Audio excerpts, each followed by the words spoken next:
अस्सलामु अलैकुम वरहमतुल्लाहि वबरकातुह। मोहतरम भाइयों, बुज़ुर्गों, दोस्तों, ये हमारा इस्लाह मुआशरा का 629वां सबक है।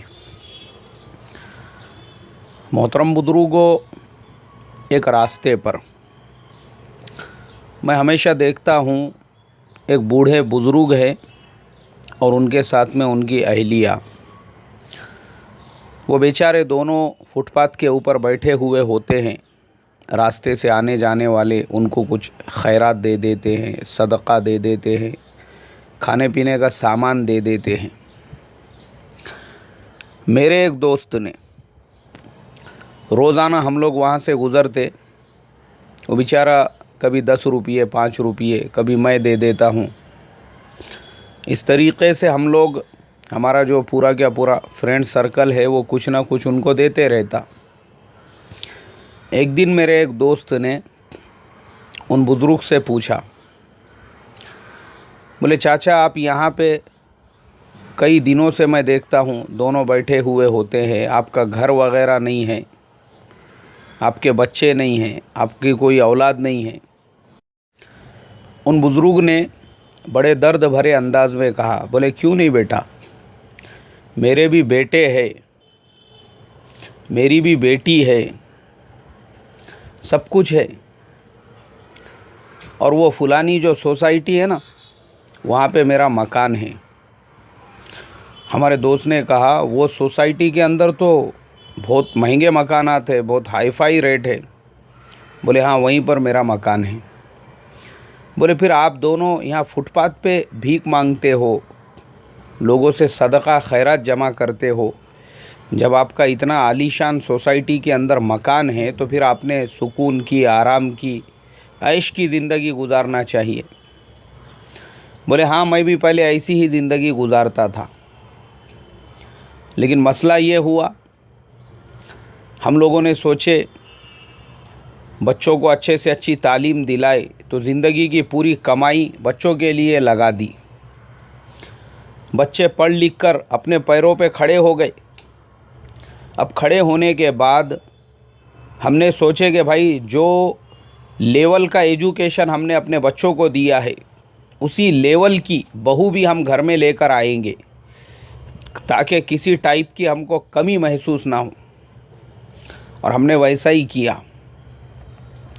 अपने बच्चों के लिए उन्हीं की तरह से हायर एजुकेटेड वैसी बहुएं अपने घरों के अंदर लेकर आए।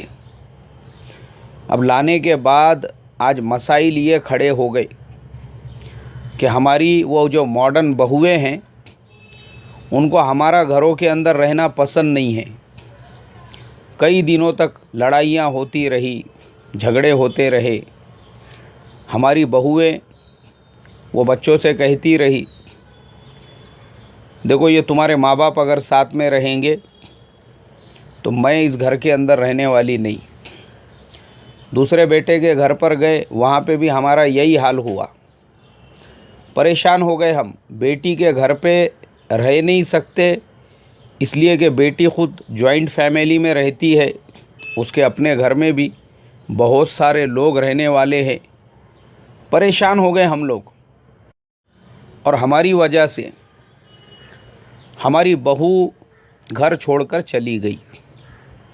अब बेटा हम लोगों से लड़ाई झगड़े कर रहा है कि तुम लोगों की वजह से मेरी बीवी चले गई, मेरे बच्चे चले गए, तुम्हारी वजह से, तुम लोगों को रहना नहीं आता, तुम लोगों को बोलना नहीं आता, तुम लोग पुराने ख़यालात के हो, तुम लोग खेड़े के हो, तुम लोग देहात के हो, तुम्हारा लाइफ स्टाइल वैसा ही है, तुम्हारा बातचीत करने का तरीक़ा वैसा ही है।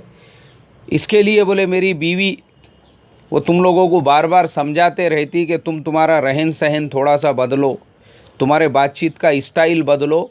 तुम लोग कुछ बदलने के लिए तैयार नहीं है यार, तुम मेरा ज़बरदस्ती घर बर्बाद करने के पीछे क्यों पड़े हुए हो। बोले देखो, वो बेटा हमको सिखा रहा है जिसको हमने उंगली पकड़ के चलना सिखाया था, वो बेटा अब हमको बातचीत करने का सलीक़ा सिखाएगा। जिसको हमने बातचीत करना बोलना चालना, और जिसके ज़ुबान से जब पहले अल्फाज निकले थे तो हम फूले नहीं समाते थे, आज वही बेटा हमको सिखा रहा है। हमने दोनों ने मशवरा किया कि ये ऐसी औलाद के साथ और ऐसी बहुओं के साथ रहने से अच्छा है हम लोग अपना सारा सामान लेके यहाँ से निकल जाते, कहीं और जाकर रहेंगे। बोले हमारे एक पुराने साथी है, जान पहचान वाले हैं, मैंने जब उनसे बातचीत की तो अभी फुलानी जो सलम बस्ती है, फुलानी जो झोपड़पट्टी है, वहाँ पर उन्होंने हमको एक कमरा लेकर दिया है, हम लोग उसी में रहते हैं। मैं बूढ़ा आदमी हूँ, मेरे बस में नहीं है मेहनत मजदूरी करना, इसके लिए हम लोग भीख नहीं मांगते, यहाँ पे आके बैठ जाते, रास्ते से आने जाने वाले हमको जो देते हम वो जमा करते, अपने घर पे लेकर चले जाते, उसी में हमारा गुज़र बसर होता है। इन्ना लिल्लाहि व इन्ना इलैहि राजिऊन। मोहतरम बुज़ुर्गों, उन बुज़ुर्ग की कारगुजारी सुनने के बाद हमारा जो फ्रेंड सर्कल है उनमें से ऐसा एक भी नहीं रहा होगा जो अफसुर्दगी और गम की वजह से जिसका चेहरा ना मुरझाया होगा। मेरे तो आँखों में आंसू आ गई ये सुनकर।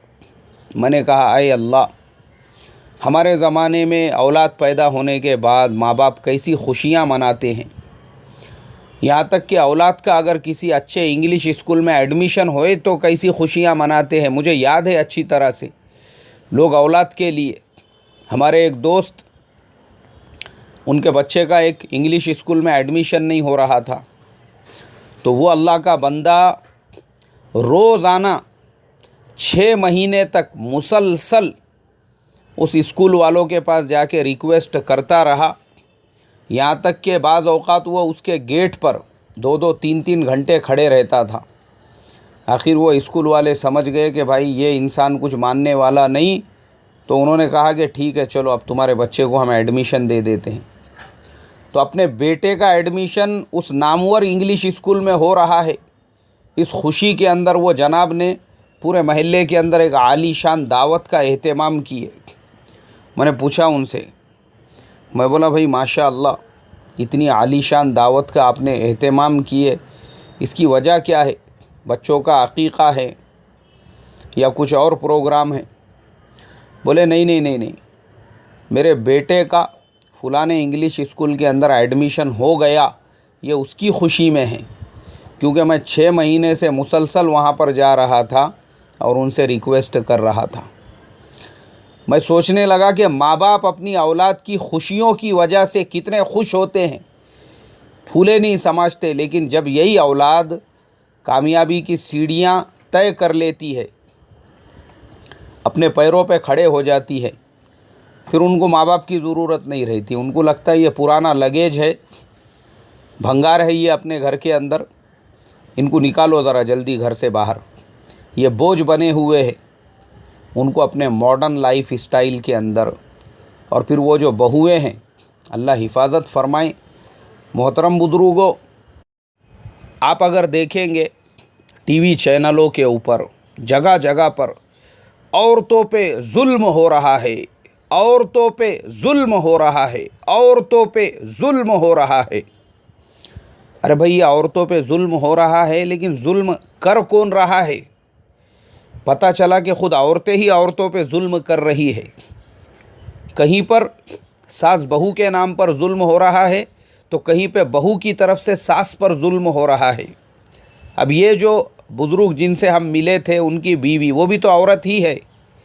किसके जुल्म से तंग होकर उसको अपने आलीशान सोसाइटी के मकान को छोड़ के फुटपाथ पे आना पड़ा? एक औरत की वजह से, जिसको बहू कहते हैं। हमारे ज़माने का डबल स्टैंडर्ड देखो। हमारे ज़माने की बहू दिन में से 50 मरतबा अपने माँ बाप को फ़ोन करेंगी, अपने माँ बाप को। दिन में से 100 मरतबा अपने बहनों को फ़ोन करेंगी।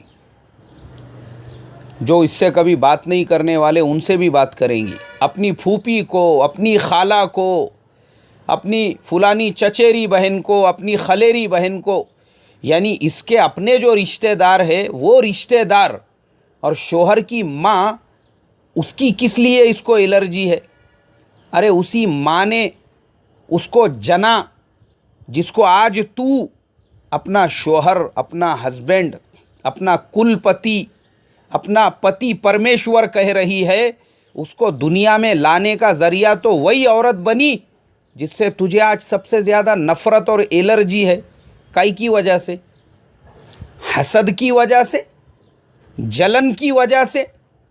अल्लाह हिफाजत फरमाए। ये डबल स्टैंडर्ड, यानी हमारे ज़माने की जो बहुएं हैं, इसके माँ बाप, इसकी बहनें, इसके रिश्तेदार, और शोहर की जो माँ है, उसको देखते ही इसके बदन में के सारे जो जरासीम हैं, इसके जिस्म में के जितने भी शयातीन हैं, वो पूरी तरह से एक्टिवेटेड हो जाते हैं। ईवल डेड, हैवान जाग उठा, इस तरीक़े से उसके अंदर ऐसा गम और गुस्से की आग लग जाती। आज मोहतरम बुजुर्गों, ये डबल स्टैंडर्ड की वजह से कौन से इसके ऊपर पहाड़ टूट जाएंगे अगर ये अपने शोहर की वालिदा को भी 2 वक्त का खाना पका कर दे दे, उनसे ज़रा थोड़ी सी प्यार से, मोहब्बत से बात कर ले। नहीं, ये अपने मायके के कुत्तों से भी अगर फ़ोन पर बात करेंगी ना, तो ऐसे नरमी से, ऐसे प्यार से कि वो कुत्तों को भी एहसास होना कि कहीं हम इंसान तो नहीं हैं। उनके साथ में भी इसका ये हुस्न सुलूक और ये प्यार भरा बर्ताव। लेकिन जैसी शोहर के वालिदा ने, इसकी सास ने उससे कहा, बहू ज़रा मेरे लिए पानी। अरे बैठो ना, काहे का पानी लगाए तुमने? पानी पानी पानी, क्या दिन भर खाली पानी पीते? और बस मेरे को दूसरे काम नहीं है, उठे के छूटे तुमको पानी देने का बस। शोहर के वालिद ने, उन्होंने ज़रा चाय का तकाज़ा किए कि दुल्हन एक आधा कप चाय देते क्या बना के? क्या तुमको दिन भर के खाली चाय पीने की आदत है क्या? जब देखो चाय, जब देखो चाय, जब देखो चाय। नहीं, मेरे को दूसरे काम धंधे है नहीं, बस तुमको चाय बना कर देने का। नहीं, मैं नहीं रहने वाली बोले यहाँ पे। आप जारी बोले, मैं ये घर छोड़ के। क्यों? इसको अपने महल्ले के, अपने गली के, अपने बस्ती के, अपने रिश्तेदार, उनके लिए पहाड़ खोदने के लिए बोलो, कोई बात नहीं है, खोद देंगी ये। लेकिन जैसे ही शोहर के माँ बाप ने पानी मांगे या शोहर के वालिद ने चाय का तकाज़ा किए, इसको लगता कहाँ मुझे हिमालय पहाड़ खोद के जो है लाके देना है, इनको पता नहीं। अल्लाह हिफाजत फरमाए। मोहतरम बुजुर्गों, आज हमारे घरों में जो बिगाड़ है ना, बिगाड़, उसकी सबसे बड़ी वजह यही है कि ये औरतें टीवी पे आकर अखबारात में खाली डिबेट चलाती है, औरतों पे जुल्म हो रहा है, औरतों पे जुल्म। अरे कौन जुल्म कर रहा है? या मर्दों के पीछे दुनिया भर के काम रहते, दुकान का टेंशन, व्यापारी का टेंशन, पैसे के लेन देन का टेंशन, ये माल आया उसका टेंशन, जो माल नहीं आया उसका टेंशन, इसको माल गया था उसके पैसे नहीं आए उसका टेंशन। या मर्दों के पीछे दुनिया भर के टेंशन रहते, उनको इतनी फुर्सत भी नहीं रहती। जुल्म कौन कर रहा? ये एक औरत ही खुद दूसरे औरत के ऊपर जुल्म कर रही है, ये खुद जालिम है ये। और फिर यही ढिंडोरा पीट रहे हैं मीडिया के ऊपर आकर कि जुल्म हो रहा है। अल्लाह हिफाजत फरमाई। इसलिए मोहतरम बुजुर्गों, हम मुसलमान हैं, हमारे शरीयत में, हमारे दीन में हुस्न सुलूक सबसे बड़ी चीज़, हुस्न सुलूक, अखलाक, इकराम मुस्लिम, कैसे कैसे फ़ज़ाइल है, कैसी कैसी अहादीस है। अल्लाह अल्लाह। एक मुसलमान के इकराम के बारे में, एक मुसलमान के एहतराम के बारे में, एक मुसलमान को तकलीफ़ नहीं देने के बारे में, एक मुसलमान भी अगर आपके 2 बोल की वजह से मुस्कुराए तो शरीयत ने आपके लिए उसको सदक़े का सवाब कहा है। आपके रास्ते से पत्थर हटाने की वजह से दूसरे मुसलमान को जाने में सहूलत मिल जाए तो शरीयत ने उसको आपके लिए सदका कहा है।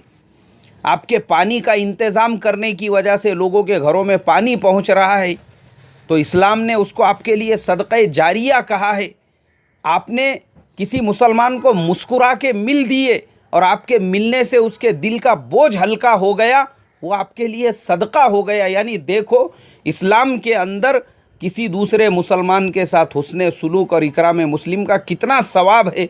तो अंदाज़ा लगाओ, जो शोहर है उसके माँ बाप के साथ अगर हम हुस्ने सुलूक करेंगे, उस पर हमको इस्लाम कैसे कैसे सवाब अता फरमाएगा। ये बात बिल्कुल सही है कि इस्लाम में जॉइंट फैमिली का सिस्टम नहीं है, लेकिन वह जॉइंट फैमिली भाइयों के बारे में है, 5 भाई 10 भाई उनके बारे में है।